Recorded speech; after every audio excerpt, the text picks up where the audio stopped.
ರಾಜ್ಯದಲ್ಲಿ ಕಾಂಗ್ರೆಸ್ ಸರ್ಕಾರ ಅಧಿಕಾರಕ್ಕೆ ಬಂದ ದಿನದಿಂದಲೂ ಗುತ್ತಿಗೆದಾರರು ಅತ್ಯಂತ ಆತಂಕ ಸ್ಥಿತಿ ಎದುರಿಸ್ತಾ ಇದ್ದಾರೆ.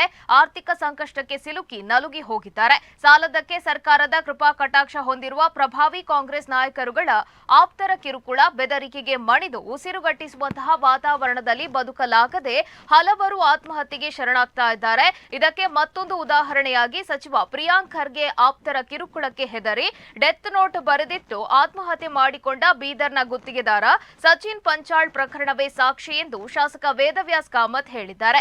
ಇವರು ಮಂಗಳೂರಿನಲ್ಲಿ ಮಾತನಾಡಿ, ಗುತ್ತಿಗೆದಾರ ಸಚಿನ್ ಅವರು 7 ಪುಟಗಳ ಡೆತ್ ನೋಟ್ ಬರೆದು ಅದನ್ನ ಸಾಮಾಜಿಕ ಜಾಲತಾಣದಲ್ಲೂ ಹಾಕಿದ್ದಾರೆ.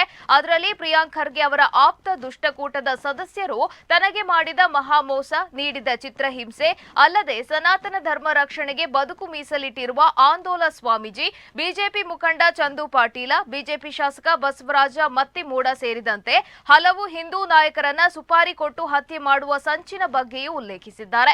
ಸಾಯುವ ಅಂತಿಮ ಕ್ಷಣದಲ್ಲಿ ಇಂತಹ ವಿಷಯದಲ್ಲಿ ಯಾವ ವ್ಯಕ್ತಿಯೂ ಸುಳ್ಳು ಹೇಳಲು ಸಾಧ್ಯವೇ? ಇದೊಂದು ಅತ್ಯಂತ ಆತಂಕಕಾರಿ ವಿಷಯವಾಗಿದ್ದು, ಎಲ್ಲಾ ಆರೋಪಗಳು ಸಚಿವ ಪ್ರಿಯಾಂಕ್ ಖರ್ಗೆ ಅವರ ಸುತ್ತಲೇ ಗಿರಕಿ ಹೊಡಿತಾ ಇದ್ದು, ಈ ಕೂಡಲೇ ನೈತಿಕ ಹೊಣೆ ಹೊತ್ತು ರಾಜೀನಾಮೆ ನೀಡಬೇಕು ಎಂದು ಆಗ್ರಹಿಸಿದ್ದಾರೆ.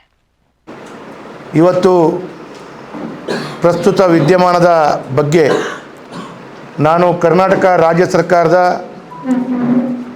ಸಚಿವರಾಗಿರುವಂಥ ಪ್ರಿಯಾಂಕ ಖರ್ಗೆ ಅವರು ರಾಜೀನಾಮೆ ಸಹಿತ ಈ ಇಡೀ ಘಟನೆಯನ್ನು CBI ತನಿಖೆ ಆಗಬೇಕು ಅಂತ ಹೇಳುವಂಥದ್ದನ್ನು ನಾನು ಒತ್ತಾಯವನ್ನು ಮಾಡ್ತಾ ಇದ್ದೇನೆ.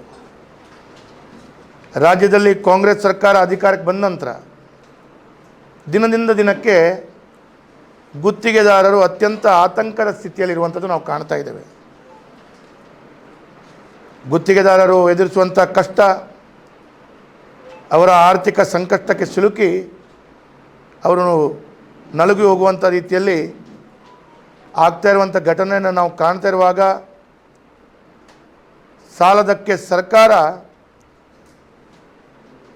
ಕೃಪಾಕಟಾಕ್ಷ ಹೊಂದಿರುವಂಥ ಪ್ರಭಾವಿ ಕಾಂಗ್ರೆಸ್ ನಾಯಕರುಗಳ ಆಪ್ತರ ಕಿರುಕುಳ, ಬೆದರಿಕೆಗೆ ಮಣಿದು ಉಸಿರುಗಟ್ಟಿಸುವಂಥ ವಾತಾವರಣದಲ್ಲಿ ಬದುಕಲಾಗದೆ ಹಲವಾರು ವ್ಯಕ್ತಿಗಳು ಇವತ್ತು ಆತ್ಮಹತ್ಯೆಗೆ ಶರಣಾಗ್ತಾ ಇರುವಂಥದ್ದನ್ನು ಕಾಣ್ತಾ ಇದ್ದೇವೆ.